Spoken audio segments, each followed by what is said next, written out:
Welcome to the Deep Dive.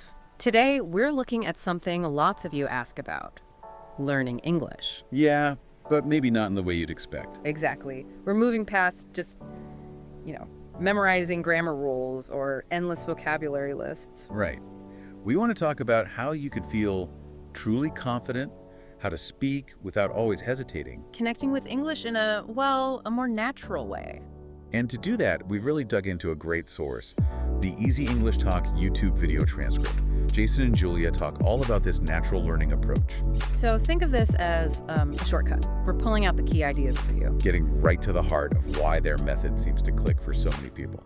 And when we say natural learning, what do we actually mean? Well, basically, it's learning like we all learned our first language, like a child does. Through listening, watching, just experiencing it, right? Not from a textbook, initially. Exactly. It's all about that real-life exposure. The core idea seems to be using real English, the stuff you hear every day. Yeah, like in movies, songs, simple conversations, maybe. And crucially, not getting too hung up on making mistakes right at the start. Absolutely. Let go of that fear, It's more like growing something, like a plant. You give it water, sunlight, time. And it grows. Rather than forcing it with intense study sessions all the time, it should feel more organic, maybe even enjoyable. Right. So, locked into why this natural way actually works. What's going on in the brain? What's fascinating, actually, our brains are kind of built for this. Yeah. Jason and Julia touch on it. We naturally pick up patterns, sounds. When we hear them enough times. Yes, especially in context. Think about, like, movie lines you remember without trying, or song lyrics. Right, they just sort of stick. That's your brain doing its pattern recognition thing. It's absorbing the language. Like a sponge. That's the feeling, isn't it? Language absorption. Spot on. It feels easier than consciously trying to memorize every single rule. I remember trying to learn some Spanish, and I just started watching kids' cartoons. Simple stuff. And it helped. Yeah, slowly. I didn't understand everything, not even close at first. But words and phrases started to sound familiar. It felt less like work. Exactly. And over time, the brain starts linking those sounds to meanings automatically. Which means less translating in your head. That's always the slow part. Precisely. It frees you up to speak more fluently, more confidently. It becomes more intuitive. Plus, let's be honest, watching a good movie is way more fun than drilling verb conjugations. Definitely. That enjoyment factor is huge for motivation. If it's fun, you'll keep doing it. So it helps with consistency. But what about the fear of actually speaking? That's a big one. Natural learning helps reframe mistakes. They're not failures. They're just part of it. Exactly. A normal, even necessary part of learning. When you focus on understanding and just communicating, you take the pressure off perfection. So confidence comes from trying, not from being perfect immediately. That's the idea. You build it by doing, even with errors. Okay, so summarizing Jason and Julia's points here. Natural learning works because our brains are wired for it. It's more motivating, it builds real confidence, and helps us speak more fearlessly. Pretty strong case. But people have doubts, right? Common myths about this. Oh yeah, they tackle a few big ones. First up, you have to live in an English-speaking country. What do you think? That feels so outdated now with the internet. Right. English is everywhere online. Videos, music, podcasts, like this one. You can connect with people, join communities. Your physical location isn't the barrier it once was. Totally agree.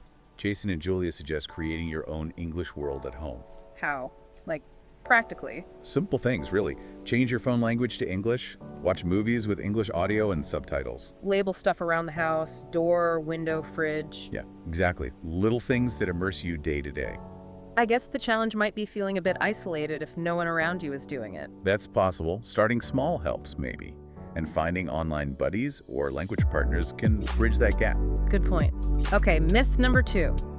Natural learning is slow or not serious. The if it's not hard, it's not working idea. Yeah, but is it really slow? Or just different? I think it's about building a stronger, deeper foundation. It might feel slower at first because you're not just cramming rules. But the learning is more intuitive. It sticks better long term. That's the argument. You're building real understanding, not just memorized facts that you might forget. Stronger results over time. Okay, makes sense. And the third myth. You have to understand everything you hear. Oh, that sounds exhausting and impossible, really. Right. Imagine learning your first language that way. Jason and Julia compare it to how babies learn. They just pick up bits and pieces.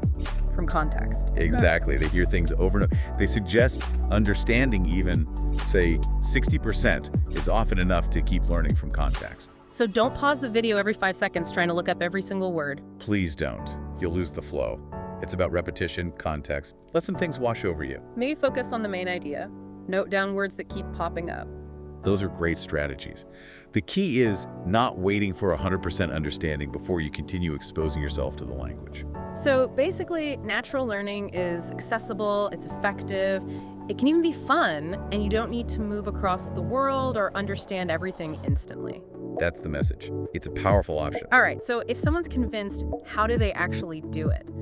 Jason and Julia give practical tips, right? 5 of them. Yep, 5 key actions. Tip number 1, listen to English every single day. Every day, even if you don't get much at first. Especially then. It's about training your ear to the sounds, the rhythm, the melody of English. Your brain's working even if you don't consciously understand it all. Exactly. And crucially, pick things you like. Cooking shows, sports, comedy, whatever interests you. Keeps you engaged, so you stick with it. It makes it way easier. Your brain learns faster when it's interested. Okay, listening daily. Tip 2. Read easy English every day. Easy English. Like what? Children's books are great. Beginner stories. Even just reading English subtitles while you watch something. Why easy stuff? Simpler vocabulary, simpler sentences, lots of repetition, which really helps things sink in. And they also mention reading aloud. Yeah, that's a brilliant tip. Helps your pronunciation, your speaking flow. It trains your mouth and ears along with your brain. Okay, listen daily. Read easy stuff daily. Tip 3 sounds like the scary one. Speak without fear. Huh. Yeah, this is often the biggest hurdle. But they suggest starting small. Like talking to yourself. Yep. Or talk to the mirror. Talk to your cat or dog. Describe what you're doing. I am making coffee. Simple things like that. Exactly. It's about getting used to forming the sounds, putting words together without the pressure of being judged. Building that muscle memory for speaking. And confidence through just doing it. Precisely. Okay, tip number 4. Use English in your real life. So beyond just study time, how? We touched on some already feign language settings, but also maybe write your shopping list in English. For your to-do list. Little notes to yourself. Yeah. Maybe try writing a short social media post in English. Label things in your house door, mirror, refrigerator. So English words are just around you, visually. It helps your brain start thinking in English more naturally, more often, making it part of your environment. Makes sense. And the last tip, number 5. Be consistent and patient. This one's vital. Patience. The hardest part sometimes. For sure. They use that analogy of growing a tree. It doesn't happen overnight. But small, consistent effort adds up, like 15, 30 minutes a day. Exactly. That steady input leads to strong growth eventually. And crucially, don't compare yourself to others. Everyone's different, learns at a different speed. Totally. Focus on your own path and celebrate the small wins. Understood a new phrase. Finish a short story. Awesome. Enjoy the journey. Okay, let's quickly recap those 5 tips. Listen daily. Read easy English daily. Speak without fear. Use English in real life. And be consistent and patient. Got it. Those are the practical steps. Now, are there common pitfalls, mistakes people make when trying this? Yes. Jason and Julia point out 3 big ones to watch out for. First, expecting results too fast. Right. Thinking you'll be fluent in like a month. Yeah, that leads to frustration. Yeah. Natural learning takes time. It's like learning to ride a bike, remember? Gradual progress. So manage expectations. Focus on the process, not just some instant end goal. Exactly. Mistake number 2, just passive consumption, only watching or listening. Without actually using the language. Right. You need output too. You need to actively do something with it. Like repeating things you hear, trying to write your own sentences, speaking. Yes, that active engagement is what really cements the learning. Input is crucial, but output makes it stick and become usable. Okay, don't just be a sponge. Squeeze the sponge sometimes. Got it. 3rd mistake. Comparing yourself to others. We mentioned it with patience, but it's a big enough trap to be its own mistake. It's so easy to do, though, especially online. It is. But everyone's journey is so different, your background, how much time you have.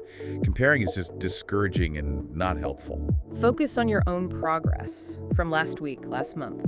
That's the key. Track your own improvement. Okay, so the mistakes to avoid. Expecting instant results, only consuming passively without producing, and comparing your journey to anyone else's. Steer clear of those, and you're on a much better track. And finally, Jason and Julia wrap up with some encouragement, which feels really important for this kind of long-term learning. Definitely. They get that it can feel slow sometimes, or frustrating. But the main message is, don't give up. Right, absolutely.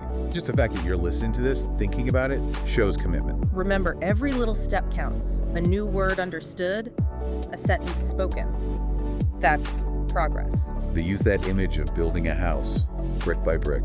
Some days it might only feel like one brick. But it's still one brick closer. Consistent effort builds the whole thing. And trust that even on days you feel stuck, your brain is still processing, still learning beneath the surface. So be kind to yourself. Keep going. You're not alone.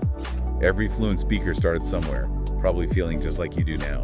Perseverance. Keep listening, keep trying, keep speaking. Your effort matters. Every step is worthwhile. Oh, yeah. Be proud of yourself for taking them. So, wrapping this up, the core idea is progress, not perfection. Natural learning is about that steady, consistent effort. Engage with English daily. Make mistakes, learn from them, don't fear them. Maybe think now, which of these ideas really clicks with you? Which tip could you start incorporating, even in a small way, today? And here's a final thought. Language learning is your own adventure. It has its own timeline, its own rewards. So what's one small, enjoyable step you can take today to dive a little deeper into English?